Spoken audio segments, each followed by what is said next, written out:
in January, when we started our second semester, we did the quad tree.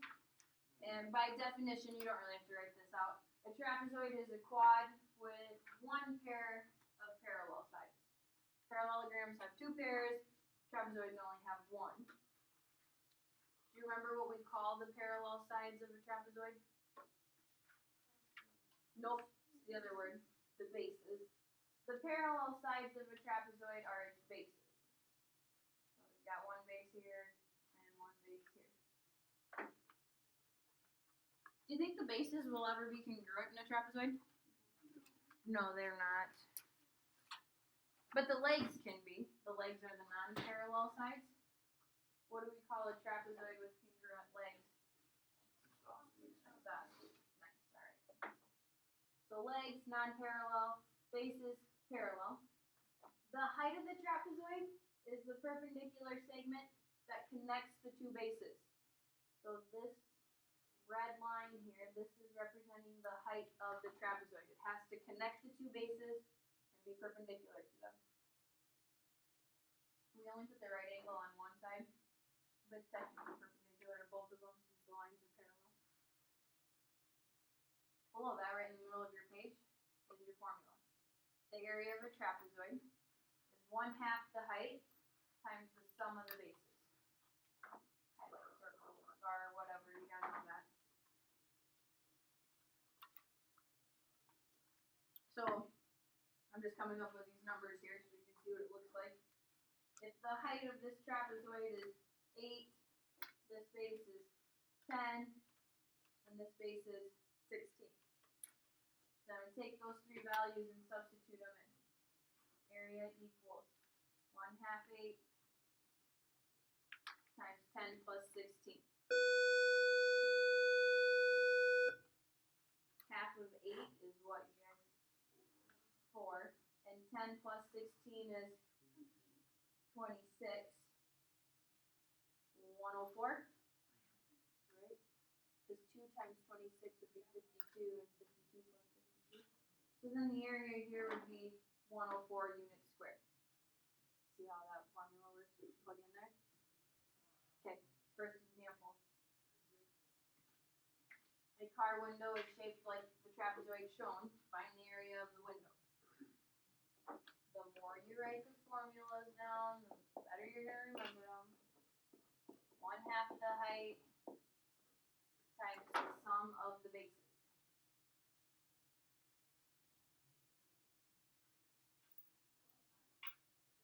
Blobs. What would my bases be on this trapezoid? 20 and 36. Why not the left side and 18? Because they're not parallel. Excellent. Bases have to be parallel, so 20 and 36, those are going to be my two bases. Ruth, what would the height of this trapezoid be? 18. 18, good, because it's a segment that's connecting the two bases and it's perpendicular. So my height's going to be 18, and we're going to take half of that. You guys, you can just throw all that in the calculator if you want to, but if you do a little mental math first, then your calculations are less keystrokes. Half of 18 is what? 9, and 20 plus 36 is 56. So then you just really have to do 9 times 56 then.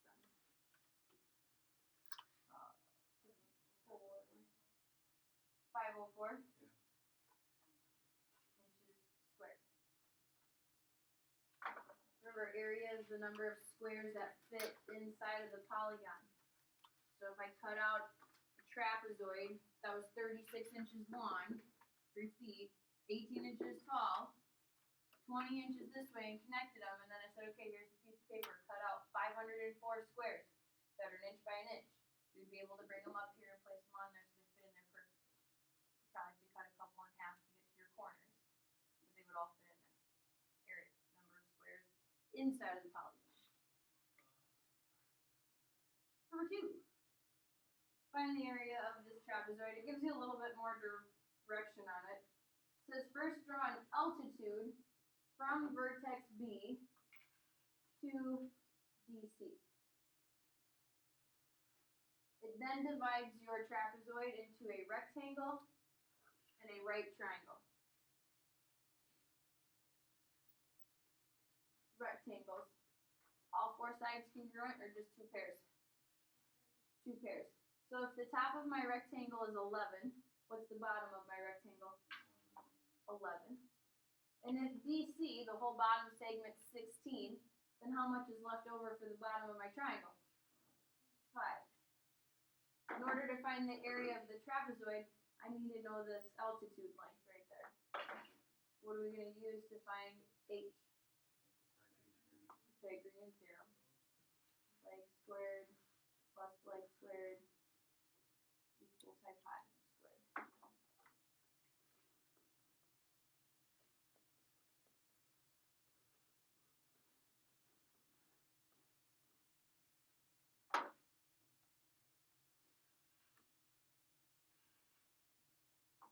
How do you do that? Computed that. You got 12? Okay, so we know that the height is 12. When I come over to my trapezoid formula, 1/2 the height, 12, and then we gotta find the two bases. Are my bases going to be top and bottom or left and right? Top and bottom. What's the length of the top base? 11, and the bottom base is 16. So then we've got 11 plus 16. Again, you could throw that all in, but most of the time you can use some mental math. What's half of 12? And 11 plus 16. 27. 12. 162? Feet squared.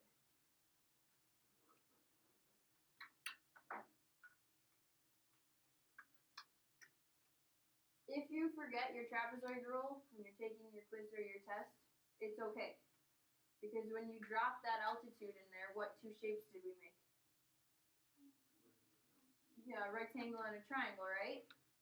Isn't that what we did for number 8 on the worksheet due today? You found the area of the trapezoid without knowing the trapezoid rule. That'll work every time. If you want to break it into rectangles and triangles, and you don't want to use this rule, then that's fine. And this is kind of just a shortcut. You wouldn't have to do 2 areas, you're just doing 1 then. We're not going to do number 3. But I do want you to do number 4 on the top of the backside. I want you to find the exact area of the trapezoid. Okay, so when it has exact in there, what can't we use?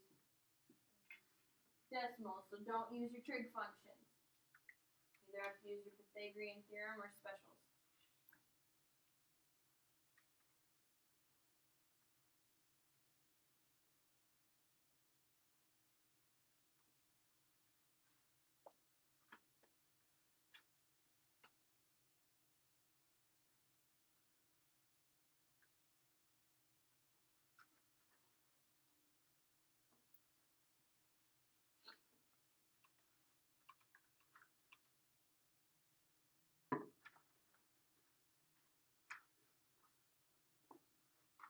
Start by dropping in your height there, your altitude, so you get that right triangle and the rectangle.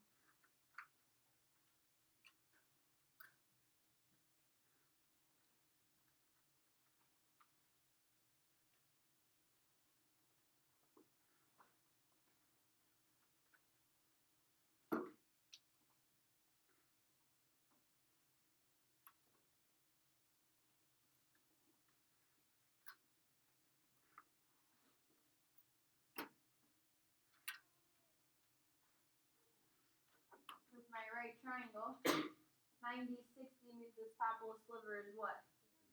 30. So opposite of the 60-degree angle, my height is representing which leg? Long leg. And according to our rules, the long leg equals the short leg times what? Square root 3. My short leg is always across from which angle? The 30. Wouldn't that be this guy right here? Do we know him yet? No. What they do give me is the hypotenuse. So 30, 60, 90 rules. Hypotenuse equals short leg times 2. So then we're saying 18 equals the short leg times 2. So then what would be my short leg? 9. Therefore, my long leg is going to be what? 9 square root 3. So height, or my long length there, is 9 square root 3. Trapezoid rule, 1/2 the height times the sum of the bases. So we know that our height is 9 square root 3. Bases, they have to be parallel to each other. So is that top and bottom or left and right? Top and bottom. The length of my top base, 11. What about the length of my bottom base?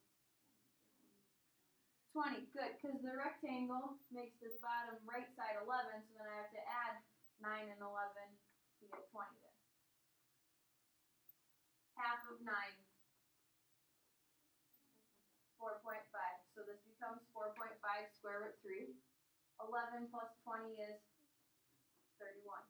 So in the calculator, you just want to take 31 times 4.5. You'll still get a 0.5. What do you get? 139.5 square root 3. This is still radical form because 0.5 is a nice decimal. I can write that as a fraction. So this is still radical form when they're nice decimals. Feet squared. Alright, so assume that you're going to have to be using Pythagorean theorem and specials here to find heights on your assignment today.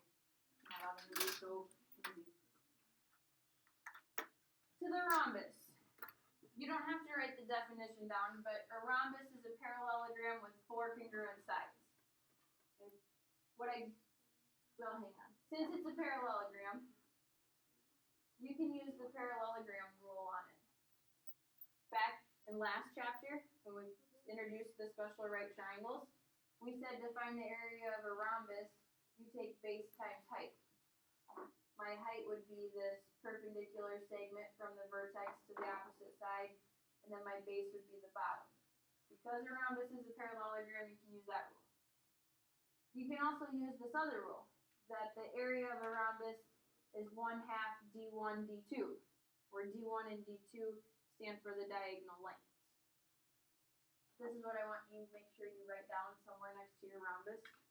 The 2 things that the diagonals do. Well, 2 of the things they do. For any parallelogram, diagonals do what to each other?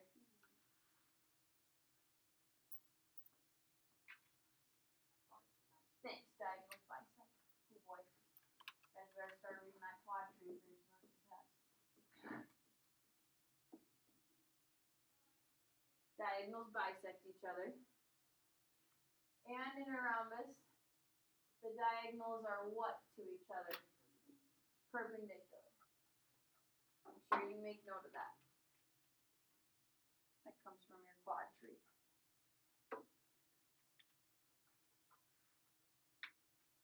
In my little image here, it didn't label it very well. 1/2 diagonal 1 times diagonal 2. That's the whole length. So this D1 that I'm arrowing to, I'm talking about this whole length here in blue. And the D2 that I arrowed over to, that's this whole length there in green.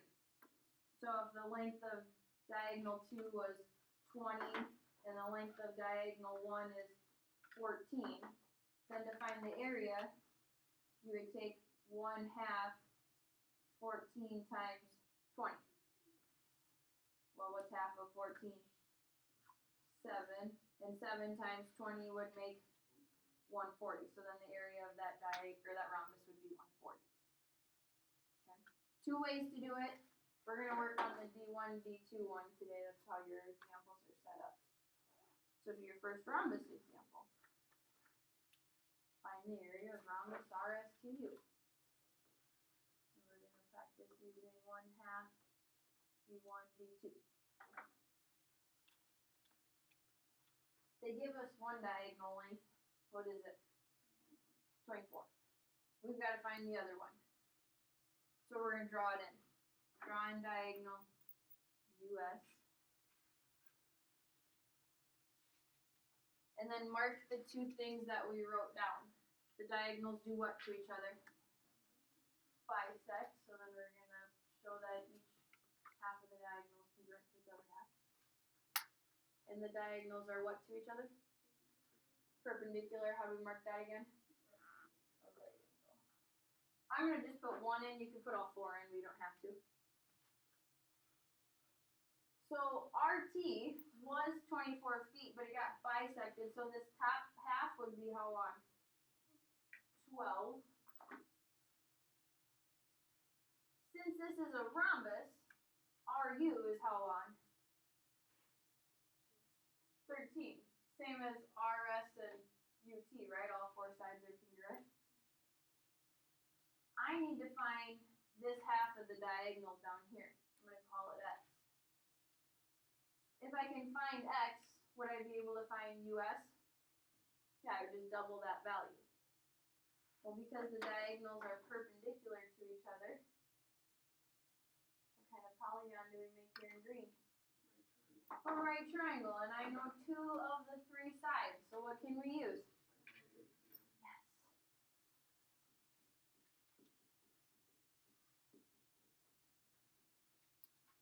Wouldn't it be awesome if I gave you a test just over the Pythagorean theorem? You don't think so? Oh, I thought that would be an easy test.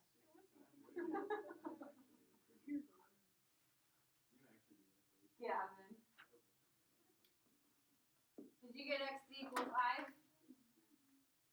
Alright. So area of a rhombus, 1/2 diagonal 1. I'll call diagonal 1 RT. How long was RT? 24. And I don't know, we'll call diagonal 2 US. So how long is US? 10, because x was 5, so then we got to double it. Don't be dependent on your calculator. What's half of 24? 12. What's 12 times 10? 120.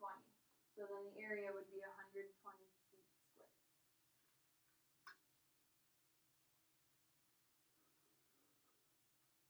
I want to show you another way, just because you guys think differently and some of you may like this other way. When we drew in the diagonals, they're perpendicular and they bisect each other. And then we had this nice little green polygon. What kind of polygon is that green thing? It's a triangle. How do you find the area of any triangle? Yeah, base times height divided by 2, or 1/2 base times height, right? Same thing. Okay. The base and the height have to form a what? A right angle. So after using the Pythagorean theorem, we could say that the base length is 5 and the height is what? 12. 5 times 12? 60. Divided by 2? 30.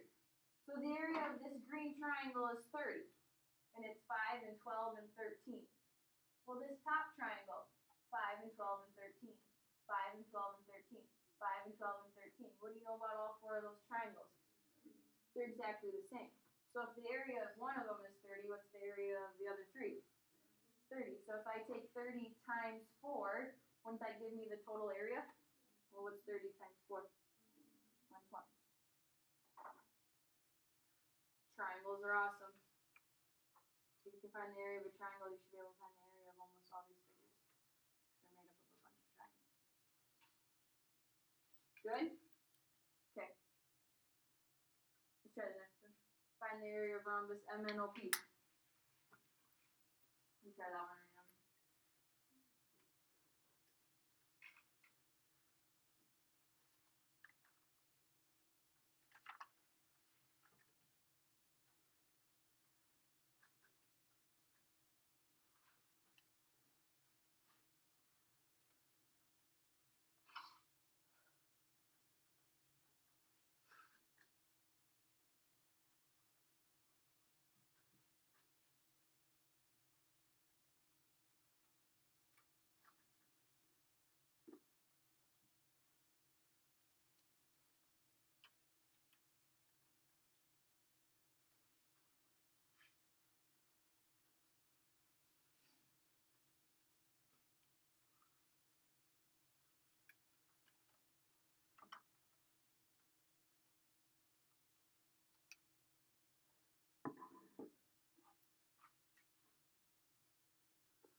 when you draw on your diagonal and mark that they bisect and they're perpendicular, then you get those right triangles. Using your Pythagorean theorem, hopefully you get x to equal 20. So then the area of a rhombus, 1/2 diagonal 1 times diagonal 2. What would be the length of my vertical diagonal? 40. How about the length of my horizontal diagonal?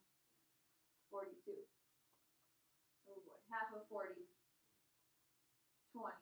And 20 times 42. 840, right? So then you should have a total area of 840 millimeters squared.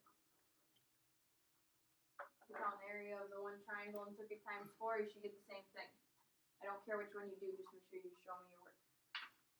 Questions on rhombuses? Aren't these fun? No. Ugh.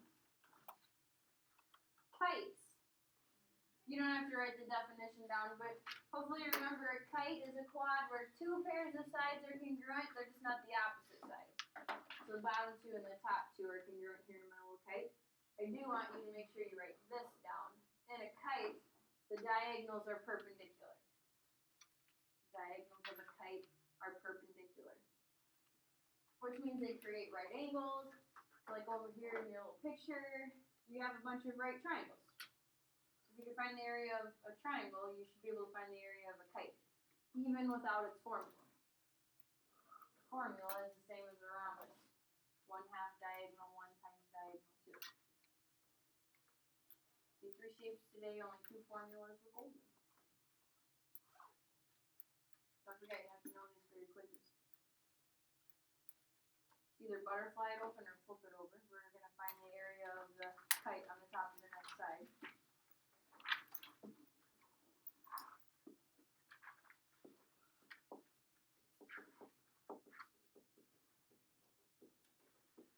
Area of a kite, 1/2 d1 times d2. Remember, the diagonals of a kite are perpendicular. So you have a bunch of right triangles in there. If you want to break up each triangle and find those separately and add them together, totally up to you. If you can remember this formula, it's kind of like a little shortcut. Maddie, what's the length of the horizontal diagonal? 6 centimeters. Good.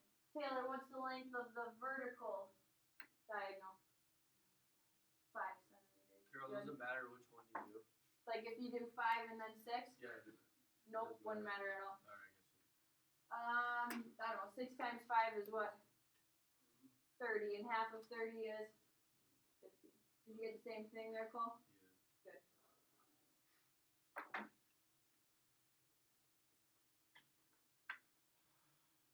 Good. We're going to skip the next one and we're going to do the graphing one. Find the area of the trapezoid on the coordinate plane. I think yours go by 2's, watch out. Mine go by 2's too, I didn't see that the first time.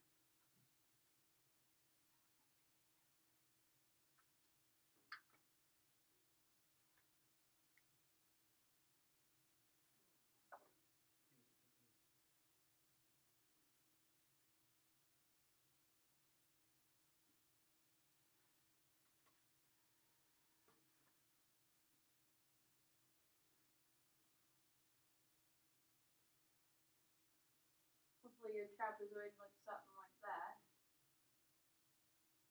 We're going to find the area of this using the trapezoid rule, 1/2 the height times the sum of the bases.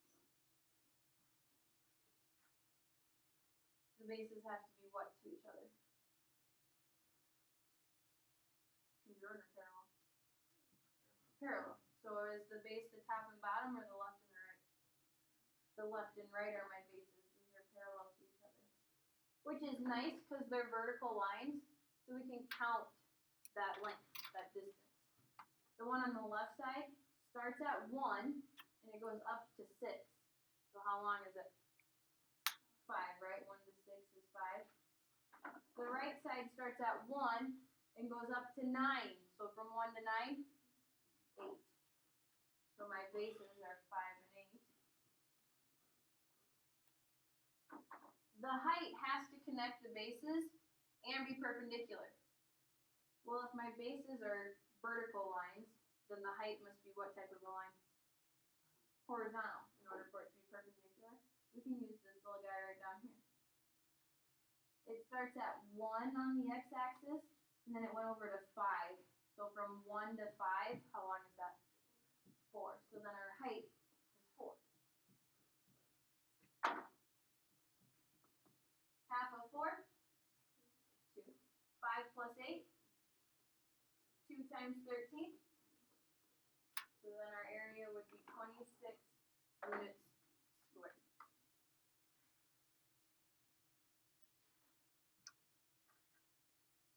You're good?